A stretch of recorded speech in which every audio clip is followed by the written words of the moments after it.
வணக்கம் மக்களே! இந்த வீடியோல நம்ம சில பங்குகள் பற்றின அப்டேட் எல்லாம் டிஸ்கஸ் பண்ண போறோம். இதுல நம்ம முதலாவதா பார்க்க போறது ஹாஸ்பிட்டல் செக்டார் பங்குகள் பற்றியான அப்டேட் தான். 2 பங்குகளோட ரிசல்ட் வந்திருக்கு. ஒண்ணு மேக்ஸ் ஹெல்த் கேர், இன்னொன்னு நாராயணா ஹிருதயாலயாவோட ரிசல்ட் வந்திருக்கு. இந்த நாராயணா ஹிருதயாலயாவ நம்ம நண்பர்கள் பார்த்தீங்கன்னா, சில பேர் தொடர்ந்து கேட்டுட்டு தான் இருந்தாங்க. பட் இப்போ இந்த ஹாஸ்பிட்டல் செக்டார் பங்குகள் பக்கம் அவ்வளோக்கா எனக்கு இன்ட்ரெஸ்ட் இல்ல. ஏன்னா மோஸ்ட்டா எல்லா பங்குகளுமே நல்ல ஒரு ராலிய குடுத்துருக்கு.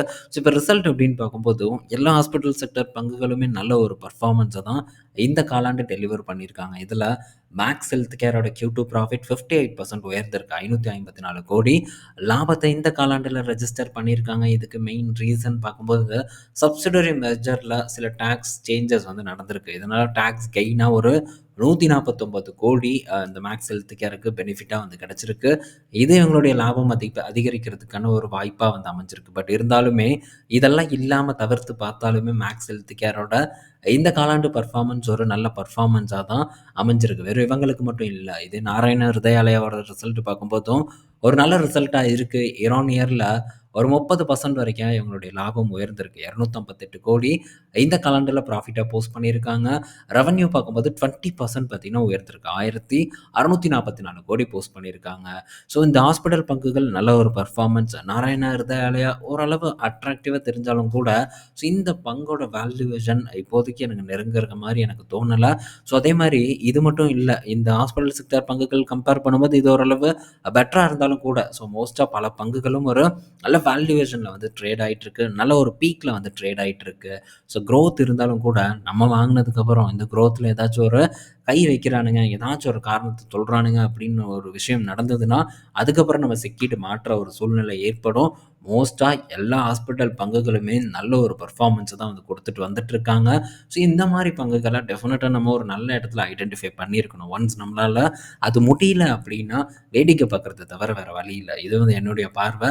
ஸோ நடுவுல இடத்துல போய் மாட்டிக்கிற ஒரு ஒரு தன்மை கண்டிப்பா பார்த்தீங்கன்னா, என்கிட்ட இருக்காது. நான் அந்த மாரியான ஒரு முடிவையும் எப்பவும் எடுக்க மாட்டேன். ஸோ இந்த பங்குகள் கூடலாம் கம்பேர் பண்ணும்போது, கோவை மெடிக்கல் சென்டர் மோஸ்ட்டா எல்லாத்துக்கும் தெரியும். இந்த சரவுண்டிங்கில இருக்கிறவங்களுக்கு. ஏன்னா கோயம்புத்தூர்லயே ஒரு பெரிய ஹாஸ்பிட்டல் அப்படின்னு பார்த்தா இந்த KMCH அப்படின்னு சொல்லலாம். இவங்களுடைய வேல்யூவேஷன் ஓரளவு அட்ராக்டிவான ஒரு வேல்யூவேஷனா இருந்துட்டு வந்துட்டுருக்கு. பட் இருந்தாலும் இந்த பங்குமே ஆல்மோஸ்ட் ஒரு நல்ல பீக்கு கிட்ட தான் இருக்கு. பட் ஒரு சப்போர்ட்ட பேஸ் பண்ணி இந்த பங்கு பார்த்தீங்கன்னா, தொடர்ந்து ஒரு அப் ட்ரெண்ட் நோக்கி தான் நகர்ந்து போயிட்டுருக்கு. ஸோ அதுக்காக இந்த பங்குல எந்த ஒரு முடிவும் நான் எடுக்கலாம் போறதில்ல. ஸோ டிசிஷன் எல்லாம் இல்ல. இத ஃபோக்கஸ் பண்றதுக்கு. ஸோ அதே மாரி வளர்ச்சியும் பார்த்தீங்கன்னா, அப்படியே ஸ்லோவா க்ரோ ஆயிட்டே தான் போறாங்க. ஸோ ரீசென்ட்டா தான் மெடிக்கல் காலேஜும் கொண்டு வந்தாங்க. முதல்ல ஹாஸ்பிட்டல் மட்டும் இருந்தது. இப்ப மெடிக்கல் காலேஜையும் உள்ள கொண்டு வந்திருக்காங்க. ஸோ நல்ல ஒரு பெர்ஃபார்மன்ஸ லாங் டெர்ம்ல பண்ணுவாங்க. அதுல எந்த ஒரு டவுட்டும் இல்ல. காலேஜ் அது இதுன்ட்டுலாம் வச்சிருக்காங்க இந்த கோயம்புத்தூருக்குள்ள. ஸோ ஒரு பெரிய ஒரு குரூப் அப்படின்னு நம்ம சொல்லலாம். பட் இருந்தாலும் ஸோ கம்பெனியோட அதாவது இந்த நிறுவனத்தோட மதிப்பு, பிரைஸ் பார்த்தீங்கன்னா, நல்ல ஒரு பீக்ல இருக்கு. ஸோ அதனால இது பக்கமும் நான் போமாட்டேங்கிறது இந்த இடத்துல சொல்லிக்கிறேன். ஸோ மோஸ்ட்டா ஒரு நல்ல ரிட்டர்ன் குடுத்த இடத்துல நம்ம ஆப்பர்ச்சுனிட்டிய தேடி போறது ரொம்ப ஆபத்தான ஒரு விஷயம் அப்படிங்கிறதையும் மைண்ட்ல வச்சுக்கணும். அது எவ்வளோதான் இதுக்கப்புறம் ஒரு ஏற்றத்த குடுக்குற மாரி இருந்தாலும், என்னைக்குனாலும் அதில ஆபத்து இருக்கு அப்படிங்கிறத உணர்ந்து, சரியான இடத்துல முதலீடு பண்றதுக்கு நம்ம ட்ரை பண்ணணும். இந்த மாரி பங்குகள நம்ம ஒரு நல்ல பாட்டம்ல ஐடென்டிஃபை பண்ணியிருந்தோம்னா, அது மிகப்பெரிய ஒரு கிரேட் ஒர்க் அப்டின்னே நம்ம சொல்லலாம். ஆனா, ஸோ இது நல்ல ஒரு ராலி குடுத்ததுக்கு அப்புறம் நம்ம போய் ஐடென்டிஃபை பண்ணி உள்ள உட்கார்றதுல எந்த ஒரு அர்த்தமும் இல்ல. ஸோ நெக்ஸ்ட்டு ஆயில் இந்தியாவோட ரிசல்ட் வந்திருக்கு. ஸோ ஆயில் இந்தியாவோட பெர்ஃபார்மன்ஸ் நேத்தே வந்திருந்தது. இந்த காலாண்டுல அவங்களுடைய பெர்ஃபார்மன்ஸ் பார்த்தீங்கன்னா, டிக்ளைன் தான் ஆயிருக்கு. ப்ராஃபிட் குறைஞ்சதுக்கான மெயின் ரீசன் ஸோ க்ரூட் ஆயிலுக்கான பிரைஸ் குறைஞ்சிருக்கு. ஒரு $10 கிட்ட இயர் ஆன் இயர்ல பார்க்கும்போது கம்மியானனால, இவங்களுடைய லாபம் சரிவடைஞ்சிருக்கு. 1600 கோடி பார்த்தீங்கன்னா, இந்த காலாண்டுல ப்ராஃபிட்டா போஸ்ட் பண்ணியிருக்காங்க. ரெவென்யூ உயர்ந்திருக்கு. இயர் ஆன் இயர் கூட கம்பேர் பண்ணும்போது இருந்தாலும், மார்ஜின்ல ஏற்பட்ட இம்பேக்ட் இந்த நிறுவனத்தோட பெர்ஃபார்மன்ஸ ஒரு சரிவ நோக்கி கொண்டு போயிருக்கு. பட் இருந்தாலும் ஓரளவு லாபத்தில தான் இந்த நிறுவனம் இருக்குது. பட் இந்த மாரி பங்குகள நம்ம இப்ப புடிக்கக்கூடாது. நம்ம ஆல்ரெடி டிஸ்கஸ் பண்ணியிருக்கோம். ONGC அண்ட் இந்த ஆயில் இந்தியால மேபி ஃபியூச்சர்ல ஆப்பர்ச்சுனிட்டி வந்ததுன்னா பார்க்கலான்ட்டு. பட் இன்னும் எந்த ஒரு ஆப்பர்ச்சுனிட்டியும் எட்டி பார்க்கல. நல்ல ஒரு ஆப்பர்ச்சுனிட்டி இருந்தா தான் இந்த மாரி PSU பங்குகள் பக்கம் நம்ம போகணும். இல்லன்னா டெஃபினட்டா நம்ம பல வருடங்கள் காத்திருக்க வேண்டிய சூழ்நிலை ஏற்படும். கூடவே நம்ம வெக்ஸ் ஆயி கடைசியில வித்துட்டு வருவோம். எந்த ஒரு ரிட்டர்னும் கிடைக்காது. டிவிடெண்ட் மூலியமாவும் ரிட்டர்ன் பார்த்தீங்கன்னா, நமக்கு ஒண்ணும் கிடைக்காது. ஸோ இந்த மாரி பங்குகள்ல பொறுத்திருந்து, ஆனா கரெக்ட்டா அந்த ஒரு வேல்யூ இடத்துக்கு வரும்போது நம்ம அப்போ வந்து யோசிச்சுட்டு இருக்கக்கூடாது. ஆனா, அப்ப நம்ம பெரும்பாலும் பலரும் யோசிப்பாங்க. ஐயோ! இந்த பங்கு அவ்வளோதான் அப்படின்னுலாம் யோசிக்கலாம். பட் அப்ப யோசிக்காம, அப்போ தைரியமா துணிஞ்சு ஒரு முடிவு எடுக்கணும். ஸோ அந்த மாரி ஏதாச்சும் வாய்ப்பு வந்தா, இந்த மாரி கவர்மெண்ட் பங்குகள நம்ம பார்க்கலாம். அடுத்தது ஐடிசி கிட்ட இருந்து ஒரு அப்டேட்டு. ஸோ பெரிய ஒரு அப்டேட்டுன்னே நம்ம சொல்லலாம். ஸோ இப்போ நிப்பான் இந்தியா. ஸோ இப்போ நம்ம இடிஎஃப் அப்படின்னாலே பீஸ தான் வந்து பெரிய அளவுக்கு வந்து சொல்லுவோம். நிஃப்டி பீஸ், கோல்டு பீஸ் இந்த மாரி தான் நம்ம வந்து ப்ரிஃபரே பண்ணுவோம். இடிஎஃப் அப்படின்னு பார்க்கும்போது. ஸோ இப்போ Nippon life India asset management company பார்த்தீங்கன்னா, ஐடிசி இன்ஃபோடெக்குக்கு வந்து ஒரு பெரிய டீல வந்து குடுத்துருக்காங்க. ஸோ இவங்களுடைய நிறுவனத்தோட இத ஸோ இந்த ஒரு தொழில்நுட்பத்தையே வந்து நிர்ணயிக்கக்கூடிய ஒரு இடத்துல இப்போ ஐடிசி இன்ஃபோடெக் வந்து இருக்கு. ஸோ அந்த மாரியான ஒரு கான்ட்ராக்ட்ட வந்து வின் பண்ணியிருக்காங்க. ஸோ இது ஐடிசி இன்ஃபோடெக்க பொறுத்தவரைக்கும் பெரிய ஒரு நல்ல செய்தியா இருக்கு. பட் இந்த ஐடிசி இன்ஃபோடெக் இப்போதைக்கு ஐடிசில தான் வந்து இருந்துட்டு வந்துட்டுருக்கு.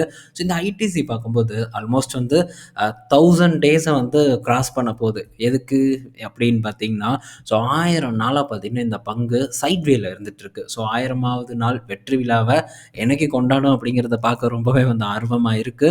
ஸோ இங்க பார்க்கும்போது தெரியும். இது வந்து டே ரேஞ்சு.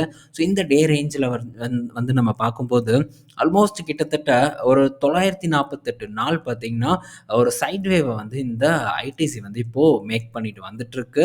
ஸோ எப்ப இது முடியும் அப்படிங்கிறது ரொம்பவே வந்து ஒரு கேள்விக்குறியான விஷயம். கிட்டத்தட்ட 3 வருஷம் கிட்ட ஆகப்போகுது. 23ல பார்த்தீங்கன்னா, இந்த ஜோன்குள்ள என்டர் ஆயிருக்கு. இப்போ ஆல்மோஸ்ட் 25 முடிய போகுது.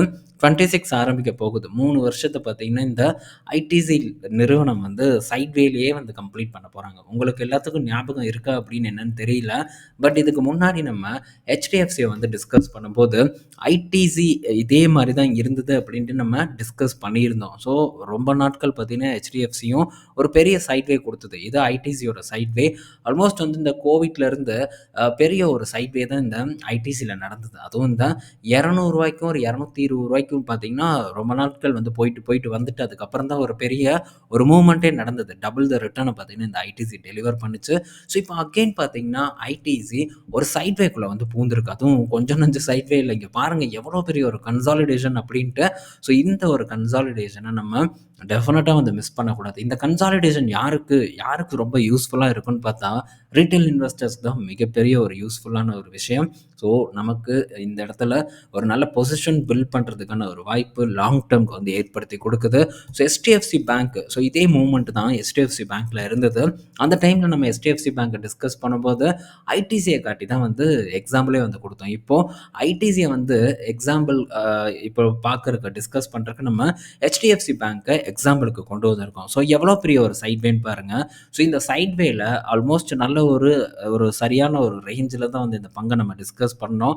ஆனால் இப்போது அந்த பங்கை நம்ம அப்போ டிஸ்கஸ் பண்ணும்போது 4 வருஷமா ரிட்டர்னே குடுக்கல. இத போய் எவனா வாங்குவானா? அப்படிங்கிற ஒரு பதில தான் கமெண்ட் செக்ஷன்ல வந்து சொன்னாங்க. ஆனா, ஸோ மோஸ்ட்டா அந்த டைம்ல பாப்புலரா வாங்குன பங்குகள் எல்லாமே பார்த்தீங்கன்னா, இப்போ படுத்து தான் கிடக்குது. 1, 2 பார்த்தீங்கன்னா ரெக்கவர் ஆகி வந்திருக்கு. பட் இன்னும் அதோட பழைய பிரைஸ் எல்லாம் வந்து ரீச் பண்ணாம இருக்கு. ஆனா, HDFC பேங்க் பார்க்கும்போது ஆல்மோஸ்ட் ஒரு 40% வரைக்கான ரிட்டர்ன பார்த்தீங்கன்னா டெலிவர் பண்ணியிருக்கு. ஸோ ஃபர்தராவும் பெர்ஃபார்மன்ஸ் பண்ணும் அப்படிங்கிற எதிர்பார்ப்பு இருக்கு. ஆனா, இந்த மாரி ஒரு பெரிய சைட்வேஸ ரீட்டெயில் இன்வெஸ்டர்ஸ் டெஃபினட்டா வந்து யூஸ் பண்ணிக்கணும். பல லார்ஜ் கேப் பங்குகள்லாம் இதுதான் வந்து நடக்கும். ஸோ இந்த மாரி நடக்கும்போது கண்டிப்பா நம்ம அத ஆப்பர்ச்சுனிட்டியா வந்து மாத்தணும். ஸோ அப்படிப்பட்ட ஒரு நிலைமையில தான் இந்த ஐடிசி நிறுவனம் இருக்கு. ஸோ எடப்பட்ட டைம்ல ரிட்டர்ன் கிடைக்கல, லாபம் கிடைக்கல அப்படின்ட்டுலாம் நம்ம புலம்பிட்டு இருந்தோம்னா வேலைக்கே வந்து ஆகாது. ஸோ அதே மாரி இந்த மாரி பங்குகள ஸ்விங் ஹைல போய் வாங்குனாலும் எந்த ஒரு பிரயோஜனமும் இல்ல. ஒவ்வொரு டைம் ஸோ எப்பல்லாம் இந்த ஐடிசி ஒரு 400க்கு கீழ வருதோ, அப்பல்லாம் வந்து நம்ம அத வாய்ப்பா தான் வந்து பார்க்கணும். அப்படிதான் நான் பார்க்குறேன். பார்க்கும்போது அந்த அப்டேட்டையும் உங்க கூட நான் ஷேர் பண்றேன். ஸோ இந்த பங்க அப்படியே சைட்ல கண்ணு வச்சுக்கோங்க. ஒரு நல்ல வாய்ப்புங்கிறது லாங் டேர்ம்க்கு இருக்கு. நல்ல பொசிஷன் பார்த்தீங்கன்னா, ரீட்டெயில் இன்வெஸ்டர்ஸ் இந்த மாரி தான் வந்து பில்ட் பண்ண முடியும். ஸோ அதுக்காக எல்லா பங்குலயும் போய் இந்த மாரியெல்லாம் நம்ம வந்து அக்யூமுலேட் வந்து பண்ணிட்டு இருக்க முடியாது. ஸோ பலரும் என்ன பண்ணிட்டு இருக்காங்கன்னா, ஸோ சைட்வே பங்குகள் அக்யூமுலேட் பண்ற மாரி மற்ற எல்லா பங்குகளையும் போய் அக்யூமுலேட் பண்ணிட்டு இருக்காங்க. இது லாங் டேர்ம்ல நல்லா வந்துரும், லாங் டேர்ம்ல நல்லா வந்துரும்ன்ட்டு. ஸோ அது பார்த்தீங்கன்னா, தொடர்ந்து 50% கீழ இறங்கி வந்து நிக்கும். அப்பவும் விடாம அத தொடர்ந்து பார்த்தீங்கன்னா, அக்யூமுலேட் பண்ணிட்டே தான் இருக்காங்க. தவறான அணுகுமுறை. ஸோ எந்த பங்குல நம்ம அக்யூமுலேட் பண்ணணும், எந்த பங்குல சரியான நேரத்தில முதலீடு பண்ணணுங்கிறத நம்ம டெஃபினட்டா வந்து புரிஞ்சுக்கணும். ஸோ இதே மாரி தான் NTPC அப்படிங்கிற பங்கும். ஸோ அதுவும் பார்த்தீங்கன்னா, ஒரு அக்யூமுலேட் பண்ணக்கூடிய ஒரு பங்கு தானே தவிர, ஸோ அதெல்லாம் வந்து ஒரு ரொம்ப லோல போய் புடிக்கணும் அப்படின்னு நினைக்கிறது ரொம்ப முடியாத ஒரு காரியம். அது இந்த NTPC sorry ITC so HDFC bank, இன்னும் சில பங்குகள் எல்லாம் இருக்குது, லார்ஜ் கேப் பங்குகள். ஸோ சரியான நேரம் கிடைக்கும்போது கண்டிப்பாக அதை வந்து நம்ம ஃபோக்கஸ் பண்ண ட்ரை பண்ணணும். ஸோ இந்த இடத்துலலாம் நம்ம ரொம்ப பாட்டம் வந்து எக்ஸ்பெக்ட் பண்ண முடியாது. ஸோ பெட்டர் பொசிஷனை வந்து கிரியேட் பண்ணணும்.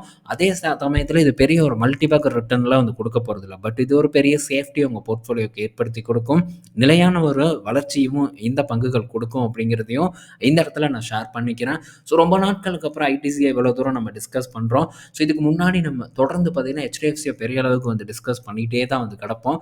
ஏன்னா ஆப்பர்ச்சுனிட்டி இருந்தது. இப்போ அந்த மாதிரியான ஒரு நல்ல ஆப்பர்ச்சுனிட்டி ஐடிசியில் இருக்கிறத கண் முன்னாடி வந்து பார்க்கறதுக்கான ஒரு வாய்ப்பு கிடைக்குது. ஸோ இதெல்லாம் விட்டுட்டு நம்ம ஏறின பங்குகளை வாங்குறதுக்கு போகிறதுல எந்த ஒரு அர்த்தமும் இல்லை. ஸோ ஆப்பர்ச்சுனிட்டியை நோக்கி மட்டும் நகர்ந்து போங்க. ரிட்டர்ன் கொடுக்குற வரைக்கும் வெயிட் பண்ணுங்கள். ஸோ பஸ்ஸு பார்த்தீங்கன்னா இன்னும் பஸ் ஸ்டாண்டில் தான் இருக்குது. ஸோ இப்போவே போய் சீட்டு பிடிச்சி ஜன்னல் சீட்டாக பார்த்து நம்ம உட்காந்துக்கிட்டோம்னா ஸோ லாங் ட்ரைவுக்கு நமக்கு எந்த ஒரு தொல்லையும் இருக்காது. ஸோ பஸ் ஏறட்டும், நான் போய் தம் அடிச்சுட்டு வரேன்ட்டு வெளியே போய் நின்றுட்டு பஸ்ஸை எடுத்ததுக்கப்புறம் போய் படிக்கட்டில் தொங்கிட்டு போகிறதுல எந்த ஒரு அர்த்தமும் இல்லை. ஸோ இந்த பங்கு நல்ல ஒரு ஏற்றத்தை கொடுத்ததுக்கப்புறம் போய் நம்ம வாங்கினோம்னா அது பெரிய அளவுக்கு லாபத்தை வந்து ஏற்படுத்தி கொடுக்காது. ஸோ பொறுமையாக பொசிஷனை பில்ட் பண்ணுறதுக்கு ட்ரை பண்ணுறேங்க. அதுதான் என்னுடைய ஒரு கருத்து. ஸோ நெக்ஸ்ட் பார்த்தீங்கன்னா ரஷ்யன் ஆயில் இந்தியா பார்த்தீங்கன்னா குறைச்சிட்டு வந்துட்டு இருக்காங்க. அதில் எந்த மாற்று கருத்தும் இல்லை. பட் பெரிய அளவுக்கான ஒரு குறைப்பு இருக்கான்னு கேட்டால் இல்லை. ஸோ இப்போ இந்த அக்டோபர் மாதத்தில் மட்டும் ரஷ்யாவிலேருந்து ஒரு $2.5 பில்லியன் மதிப்பிலான இந்த க்ரூட் ஆயிலை வாங்கியிருக்கிறதா சொல்லியிருக்காங்க. நம்ம 2வது இடத்துல இருக்கோம். வழக்கம் போல் முதல் இடத்துல சைனா இருக்காங்க. ஒரு $3.7 பில்லியன் ரஷ்யாவிலேருந்து க்ரூடை வந்து வாங்கியிருக்காங்க. ஸோ அமெரிக்காக்காரன் ஊன்ட்டு நம்மளை பார்த்து மட்டும்தான் வந்து சத்தம் போடுவானே தவிர சைனாவை பார்த்து ஒன்றும் பேச மாட்டான். இங்கே ரஷ்யா கிட்டேருந்து வாங்கிட்டு இருக்கக்கூடிய மற்ற நாடுகளை பற்றி பேச மாட்டான். அவனும் பார்த்தீங்கன்னா வாங்கிட்டு தான் இருப்பான். இந்த யூரோப் யூனியன் பார்த்தீங்கன்னா நயாரா மேலே பல சாங்ஷனை வந்து போட்டாங்க. ஆனால் இவன் என்னமோ ஒழுக்க மாட்டான். யூரோப் யூனியன், அதாவது யூரோப்பியன் கண்ட்ரீஸ் எல்லாம் பார்க்கும்போது 4வது இடத்துல இருக்காங்க ரஷ்யாவோட எனர்ஜி ப்ராடக்ட்டை வந்து வாங்குறதுக்கு $1.1 பில்லியன் வரைக்கும். ஸோ யூரோப் யூனியன் பார்த்தீங்கன்னா ஸ்பெண்ட் பண்ணியிருக்காங்க ரஷ்யாவிலேருந்து இந்த எனர்ஜி ப்ராடக்ட் வாங்க. ஸோ இப்போ பார்த்தீங்கன்னா அவங்களுக்கு ஆயுதம் செய்கிறதுக்கு பணம் போகாதா, உக்ரைனை போட்டு அடிக்க மாட்டானா. ஆனால் இந்த அமெரிக்கா எப்படி பேசிகிட்டு இருக்கு அப்படிங்கிறத மட்டும் நம்ம பார்த்தாலே வந்து போதும். ஸோ என்ன நடக்குது அப்படிங்கிறதையும் புரிஞ்சுக்கணுங்கிறதுக்காக இந்த செய்தி வந்திருக்கு. அடுத்தது வாரன் பஃபட் பார்த்தீங்கன்னா ஒரு பெரிய ஒரு விஷயத்தை வந்து பண்ணியிருக்காங்க. ஒரு $4.9 பில்லியன் பார்த்தீங்கன்னா கூகுள் ஆல்ஃபபெட்டில் பார்த்தீங்கன்னா பங்குகளை வாங்கியிருக்கிறதா, நானும் $4.9 பில்லியன் வாங்கியிருக்கிறதா ஒரு டேட்டா வந்திருக்கு. ஸோ இப்போ ரீசெண்டாக வாரன் பஃபட் வாங்கின பங்குகள்னு பார்த்தா ஒன்று வந்து இந்த யுனைடெட் ஹெல்த்தாக இருக்குது. அதில் ஒரு $1 பில்லியன் கிட்ட வந்து போட்டாங்க. 2வது இந்த ஆக்சிடென்டலாக இல்லை சவரானா நான் நினைக்கிறேன். ஸோ இந்த 2ல் எனக்கு டக்குன்னு ஞாபகம் வரல. ஸோ ஒரு க்ரூட் ஆயில் கம்பெனி தான். அங்கே பார்க்கும்போது பெரிய அளவுக்கு ஒரு $9 பில்லியன் வரைக்கும் பார்த்தீங்கன்னா பணத்தை போட்டு ஒரு யூனிட் வந்து ஸ்ப்ளிட் ஆச்சு. அந்த யூனிட்டை வந்து வாங்கினாங்க. ஸோ இப்போ அதுக்கப்புறம் பார்த்தீங்கன்னா கூகுளில் போட்டிருக்காங்க. ஸோ கூகுள் ஆல்ரெடி நல்ல ஒரு ஏற்றத்தை கொடுத்துட்ருக்கு. பட் இருந்தும் பஃபட் பார்த்தீங்கன்னா அந்த இடத்துல பணத்தை போடுறாங்க. முன்னாடியே தான் இன்ஃபர்மேஷன் வந்துருச்சான்னு தெரியல. ஸோ இப்போ வந்து பெரிய ஒரு ஏற்றத்துக்கு அப்புறம் பஃபட் வந்து இன்வெஸ்ட்மெண்ட் பண்ணுறாங்க. பட் இது மேபி தவறாக போனாலும் கூட வாரன் பஃபட்டுக்கு ஒரு பிரச்சனையும் இல்லை. கையில் ஒரு $380 பில்லியன் கிட்ட வந்து வச்சுருக்காங்க. அதில் ஜஸ்ட் ஒரு $5 பில்லியன் தான் வந்து இறக்குறாங்களே தவிர பேலன்ஸ் பார்த்தீங்கன்னா எவ்வளோ இருக்குது அப்படின்னு நினச்சி பாருங்கள். எத்தனை மடங்கு அவங்க கையில் இருக்குது. ஸோ அதனால் இது அவங்களுக்கு பெரிய ஒரு பாதிப்பை ஏற்படுத்துது. பட் நம்மளை பொறுத்த வரைக்கும் அப்படி இல்லை. ஸோ நம்ம ரொம்ப பார்த்து முதலீடு பண்ணணும். நம்ம பஃபட் இல்லை, அதை ஞாபகம் வச்சுக்கணும். நம்ம தான் நமக்குன்னு ஒரு புதிய வழியை உருவாக்கி தான் நம்ம முதலீடு பண்ணணும். அடுத்தது சாம்சங் கிட்ட இருந்து ஒரு அப்டேட்டு. சாம்சங் பார்த்தீங்கன்னா இப்போ அவங்களுடைய மெமரி ப்ராடக்ட்டுக்கு வந்து அதோட ப்ரைஸை வந்து ஒரு 60% உயர்த்தியிருக்காங்க. இதில் இந்த DDR5 ரேமோட ப்ரைஸ் பார்த்தீங்கன்னா $149 செப்டம்பர் மாதம் இருந்திருக்கு. ஆனால் இப்போது அக்டோபர் மாதத்தில் அதோட ப்ரைஸ் கிட்டத்தட்ட $239 மாறியிருக்கு. 60% வரைக்கும் ப்ரைஸை ஜஸ்ட் ஒரு 1.5 மந்தில் வந்து இவங்க உயர்த்தியிருக்காங்க. ஒரு 2 மாதத்தில் வந்து உயர்த்தியிருக்காங்க. ஸோ பெரிய அளவுக்கான விலை உயர்வு இதில் நடந்திருக்கு. என்ன ரீசன்னா இந்த மெமரி சிப்போட ஷார்ட்டேஜ் வந்து அதிகமாக இருக்குன்னு சொல்கிறாங்க. ஷார்ட்டேஜ் என்ன ஷார்ட்டேஜ்னு தெரியல. தொடர்ந்து உருவாக்கிக்கிட்டே தான் இருக்காங்க. பட் ஷார்ட்டேஜ் அப்படின்னு சொல்லிட்டு அதோட ப்ரைஸ் ஏற்றுறாங்க. இதோட ப்ரைஸ் ஹைக் காரணமாக இந்த ஜிபியு மற்ற ப்ராடக்ட் அந்த ரேமோட ப்ரைஸ் எல்லாமே ரொம்பவே வந்து உயரும் அப்படிங்கிற ஒரு அச்சம் பார்த்தீங்கன்னா இப்போ மார்க்கெட்டில் போயிட்டுருக்கு. பட் இது சாம்சங், அதுக்கப்புறம் இந்த ஐனிக்ஸ் போன்ற நிறுவனங்களுக்கு மிகப்பெரிய ஒரு நல்ல செய்தி. நெக்ஸ்ட்டு பார்த்தீங்கன்னா சைனா பற்றியான ஒரு அப்டேட்டு. ஸோ எப்படி ஒரு பக்கம் நம்ம அமெரிக்காவை டிஸ்கஸ் பண்ணுறோமோ, இப்போ அப்பப்போ பார்த்தீங்கன்னா நம்ம தொடர்ந்து சைனாவை பற்றியும் வந்து டிஸ்கஸ் பண்ணிட்டு தான் இருக்கோம். பட் அமெரிக்கா அளவுக்கு இல்லைனாலும் ஸோ சைனாலையும் அப்பப்போ டிஸ்கஸ் பண்ணுறோம். பட் கூடிய விரைவில் நம்ம இந்த இடத்துல டைரெக்டாக இன்வெஸ்ட்மெண்ட் பண்ண ஆரம்பிச்சிட்டோம்னா கண்டிப்பாக இந்த பங்குகளை பற்றி இன்னும் டீப்பாக வந்து நம்ம டிஸ்கஸ் பண்ணிகிட்டே தான் தான் வந்து இருப்போம். பட் இன்னும் வந்து டைரக்ட்டா இன்வெஸ்ட்மென்ட் பண்றதுக்குன்னு ஒரு ஆப்பர்ச்சுனிட்டி எனக்கு இல்ல. ஸோ, அதனால அப்பப்போ வந்து என் கண்ணுல படக்கூடிய செய்திகள உங்க கூட நான் ஷேர் பண்றேன். இதுல சைனா பொறுத்தவரைக்கும், அதாவது குளோபல் ஈவி மார்க்கெட்ட பொறுத்தவரைக்கும் சைனா கம்பெனிஸ் பார்த்தீங்கன்னா, எப்படி வந்து லீடர்ஷிப்ல இருக்காங்கங்கிற ஒரு டேட்டா நமக்கு இந்த இடத்துல தெரியுது. இதுல இடத்துல பார்த்தீங்கன்னா, ஸோ இதில நமக்கு வேற எந்த டவுட்டும் வேண்டாம். பிஒய்டி பார்த்தீங்கன்னா, ஃபர்ஸ்ட் பிளேஸ்ல இருக்காங்க. 20% பார்த்தீங்கன்னா மார்க்கெட் ஷேர் வச்சிருக்காங்க. 2வது இடத்துல பார்த்தீங்கன்னா, அதே சைனா நிறுவனம் கிட்டத்தட்ட 10% மார்க்கெட் ஷேர வச்சிருக்காங்க. 1.3 மில்லியன் யூனிட் பார்த்தீங்கன்னா, இந்த Geely வித்திருக்காங்க. இவங்க ஒரு 2.6 மில்லியன் யூனிட் வித்திருக்காங்க. பட் Tesla ஒரு காலத்துல இவன் ஆணவத்துல பார்த்தீங்கன்னா ஆடிட்டு இருந்தான். ஸோ பிஒய்டியா அப்படி ஒரு நிறுவனமா? அப்படின்ட்டு ஸோ கிண்டல் பண்ணிட்டு இருந்தான். பட் இப்ப பாருங்க எங்க கீழ கிடக்குறான்ட்டு. வெறும் 7.7% மார்க்கெட் ஷேர் தான் Tesla கிட்ட இருக்கு. ஸோ பிஒய்டி அடிச்சு துவம்சம் பண்ணிட்டு மேல ஏறிருச்சு. ஸோ பிஒய்டி மட்டும் இல்ல, இந்த டாப் ஒரு 5 கம்பெனிஸ் பார்த்தீங்கன்னா, Geely, பிஒய்டி, SAIC, அடுத்தது செங்கன், செர்ரி போன்ற நிறுவனங்கள் மட்டுமே குமுலேட்டிவா ஒரு 43% மார்க்கெட் ஷேர குளோபல் ஈவி மார்க்கெட்ல ஹோல்டு பண்றாங்க. இது எவ்வளோ பெரிய ஒரு விஷயம். அடுத்தது ஸோ Volkswagen இருக்கு. டெஸ்லாக்கு அடுத்தபடியா BMW இருக்கு, Hyundai இருக்கு. அப்புறம் நம்ம Stellantisம் பார்த்தீங்கன்னா உள்ள உட்காந்துருக்கான். இந்த Volkswagen வாங்கணும்னு நெனச்சேன். பட் அதுவும் ஐபிகேஆர்ல வந்து நான் அக்கவுண்ட் ஓப்பன் பண்ணல. எனக்கு அதில வந்து கொஞ்சம் ஒரு இதா இருக்கு. அதனால நான் அதில ஓப்பன் பண்ணல. ஸோ, அத வந்து என்னால வாங்க முடியல. பட் இருந்தாலும் Volkswagen நல்ல ஒரு இடத்துக்கு நமக்கு கிடைச்சது அந்த டைம்ல. இப்ப என்ன ரேட்ல இருக்குன்னு தெரியல. பட் தரமான ஒரு கம்பெனி. அதில எந்த ஒரு டவுட்டும் வேண்டாம். ஸோ, Stellantis பார்க்கும்போது அவங்க ஈவிய வந்து பெருசா ப்ரமோட் பண்றது கிடையாது. பட் இருந்தும் வந்து ஒரு 2.7% வந்து மார்க்கெட் ஷேர வச்சிருக்காங்க. சில மாடல்ஸ் எல்லாம் இருக்கு. பட் இருந்தாலும் அவங்க இன்னும் வந்து இந்த ஐசிஇல தான் பெரிய அளவுக்கு கான்சன்ட்ரேஷன செலுத்துறாங்க. கூடவே லீப் மோட்டார வந்து 51% மார்க்கெட் ஷேரையும் வந்து வாங்கி வச்சிருக்காங்க. இது Stellantisக்கு பார்த்தீங்கன்னா, ஒரு நல்ல ஒரு அட்வான்டேஜ குடுக்கும். இந்த ஈவி மார்க்கெட்ட பொறுத்தவரைக்கும். ஸோ, இதுதான் இப்போதைக்கு இருக்கக்கூடிய நிலைமையா இருந்துட்டு வந்துட்டுருக்கு. ஸோ, இந்த வீடியோல நம்ம பல இன்ஃபர்மேஷன் பத்தி டிஸ்கஸ் பண்ணியிருப்போம். பயனுள்ளதா இருக்கும்னு நான் நெனைக்கிறேன். நாளைக்கு நம்ம இன்னொரு வீடியோல மீட் பண்ணுவோம். பாய் மக்களே!